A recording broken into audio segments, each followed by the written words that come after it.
Temu lagi di Hot Room. Connect Bis bisa 8 tahun sebagai dokter resmi di 9 liga bola di Indonesia. Kondektur, betapa parahnya Indonesia ini. Pak Asmi sebagai kesimpulan terakhir silakan, ahli hukum kita. Menurut saya kita sudah punya undang-undang olahraga. Ya. Kementerian Pemuda dan Olahraga juga harus ditarik bertanggung jawab. Ya. Jadi dari situ Kementerian Olahraga harus bikin, Bang Hotman. Kalau Mahkamah Agung itu juga bikinkan peraturan Mahkamah Agung. Seharusnya ini Kementerian Olahraga masuk. Ada peraturan yang dibuat sehingga diturunkan ke PSSI terus ke klub-klubnya tadi gitu loh. Oke. Secara khusus, secara teknis ya seperti yang tadi disampaikan oleh teman Idi, menurut saya ini ditanya dokternya dari mana keanggotaannya. Misalnya kota ini, ya itu ditanya ke Idi cabangnya. Ini terdaftar atau tidak, validasi lagi gitu loh. Karena dokter lah yang tahu teman-teman sekitar situ. Ini dia praktek atau tidak segala macam, jangan lagi hanya upload tanpa validasi gitu loh. Ini yang memang harus kita dorong ke depan.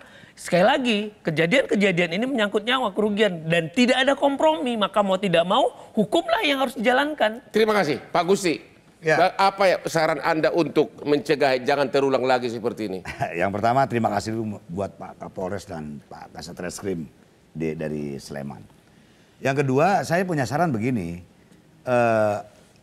Federasi PSSI dan operator PT Liga Indonesia Baru bersama klub duduk bareng deh, bareng. Tadi kan ada upaya bahwa semuanya akan terlisensi. Jadi terlisensi itu adalah mereka yang berhak duduk di bench, di pinggir lapangan. Yang tidak berlisensi tidak boleh duduk. Bahkan kayak kemarin itu udah kena kartu merah masih boleh duduk. Sampai Raja Nenggolan itu ngamuk-ngamuk tuh. Begitu ya. Nah, jadi duduk bareng. Kita bikin regulasi seperti ini, lisensinya seperti ini. Itu kewenangan siapa tuh? Sebetulnya kalau untuk kewenangan itu dari regulator, itu PSSI. PSSI, operatornya PT Liga Indonesia Baru. Sehingga klub juga nggak seperti sekarang ini, klub tiba-tiba kena tipu gitu kan, ya kan, udah kadang-kadang klub kena tipu, kita juga nanti dimarahin, lu sih bego, gitu-gituin. Bahkan kita kalau tidak memakai dokter kena komisi disiplin, bayar lagi klub. Jadi klub ini sebetulnya jadi kena terus. Nah, jadi sarannya seperti itu. Duduk bareng, jadi cari regulatornya perlu dibenahi. Regulator, operator dan klub membentuk suatu regulasi yang benar-benar fix. Gitu. Thank you. Pak Kesit Budi Handoyo, pengamat persepak bolaan. Apa saran saudara? Jangan ada lagi kondektur jadi dokter gadungan. Ya saya kira yang paling penting adalah kita harus lebih aware Bang ya. Sepak bola ini olahraga keras. Dokter itu di tim sepak bola, di klub sepak bola bukan hanya bertugas untuk memastikan bahwa para pemain itu berada dalam kondisi sehat, ya.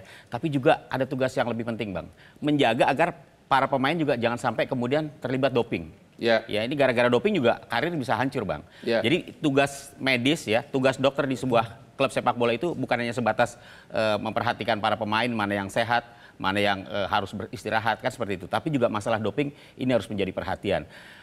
Ini sesuatu yang menurut saya sangat sangat penting harus diperhatikan. Kejadian sudah kita lihat bersama. Ternyata sepak bola bisa ditembus oleh dokter palsu. Oleh kondektur. Terima kasih. Pak Kapolres, apa saran dari Bapak agar hal seperti ini tidak terulang? Mungkin ada saran dari penyidik nih, dari aparat hukum, Pak Ardi? Ya, tentunya tujuan penegakan hukum untuk menimbulkan efek jera ini akan kita wujudkan secara maksimal, Bang. Jadi kita sudah akan pastikan bahwa pasal yang paling mantap, yang paling lama dikenakan adalah pasal 263.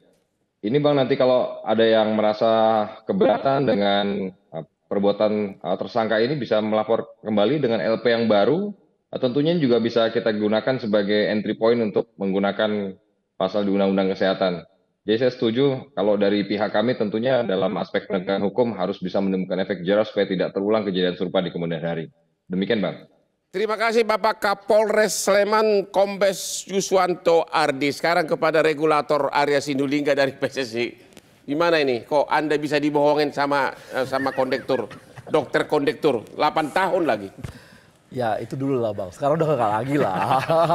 Jadi sekarang udah ini Bang, sekarang kita juga bikin sertifikasi. Jadi di samping tadi itu ada juga sertifikasi dari PSSI.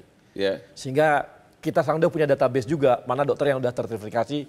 Karena sudah pernah ikut kemarin di 2022, 23 dan sekarang 23, 24. Jadi ini dokternya sudah semakin ini. Dan saya sepakat sama Abang bahwa memang kita butuh dokter yang fokus kesehatan. Karena ini Bang besar banget sebenarnya kebutuhannya. Jadi kebutuhan dokter, jadi ini Bang gak ada urusan sama kampanye. Tapi memang benar bahwa kita butuh dokter juga di bidang kesehatan, khususnya untuk olahraga. Oke, Pak Idi, Ketua Umum PBID, Pak Kumaidi. Sampai tahun ini, masyarakat Indonesia masih berbondong-bondong cari dokter ke mana, ke Singapura sama apa satu lagi? Penang. Ke Penang. Emang kalian dokter Indonesia nggak bisa apa sih? Bang, komponen di dalam pelayanan itu ada aspek terkait dengan pelayanan dan ada aspek terkait dengan pembiayaan. Saya harus katakan bahwa pembiayaan kesehatan di Indonesia itu tinggi. Apa salah satu faktornya? Karena pajak kita mulai dari bahan baku obat, mulai dari pajak produksi, mulai dari pajak distribusi, termasuk pajak penghasilan, itulah yang kemudian juga menjadi komponen menaikkan pembiayaan kesehatan. Sehingga kalau lebih mahal di sini daripada di luar. Jadi kalau saya mencoba mengkomparasi, saya pernah diskusi dengan Malaysian Health Tourism Council, bahwa kenapa di Malaysia itu murah, tax free Bang, untuk pasien yang berasal dari luar Malaysia. Tax free. Yes. Dan ini itu seperti kebijakan kita Kemalangan, pajak hiburan 40%. Mana di negara apa ini pajak hiburan 75% dari gross lagi dari kotor. Jadi kebijakan regulasi itu dari negara Bang. Jadi kalau mamanya ini salah satu komponen ini, itu salah satu faktor yang bisa mengurangi pembiayaan. Jadi menurut Bapak salah satu faktor pajak juga sehingga lebih murah kayak ke Malaysia begitu? Betul. Jadi kalau di Malaysia Bang, obat lebih murah, biaya pelayanan lebih murah. Cuman pada saat kemudian di sini masyarakat, bagi kami pun dokter sangat terbantu dengan ada namanya BPJS. Dan BPJS 2 hari baru diobatin Pak. Enggak, kalau saya langsung saya operasi, kalau memang harus dioperasi ya Bang. Begitu? Ya. Jadi, dan pada kasus ini Abang saya kira kita mendorong. Jadi kasus di dalam institusi olahraga bukan hanya dokter saja Bang, tapi tenaga kesehatan. Jadi hati-hati, bukan dokter palsu saja, kemungkinan nakes palsu juga bisa terjadi. Jadi controlling, menilai kevalitan, keabsahan dengan melibatkan organisasi profesi itu menjadi satu poin yang sangat penting. Begitu. Ya. Oke, masih ada komentar terakhir? Masih ada kali? Sudah habis? Sudah yakin tidak akan ada lagi kondektur sebagai dokter selama 10 tahun di persepak bola Indonesia? Kalau gitu kita akhiri diskusi kita malam ini. Dan terima kasih kepada semua narasumber. Dan sebagai kesimpulan adalah bahwa dunia kedokteran kita masih sangat memprihatinkan.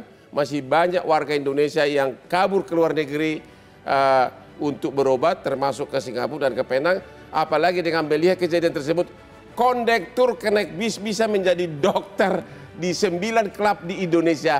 Sangat memalukan. Demikianlah akhir dari diskusi kita malam ini.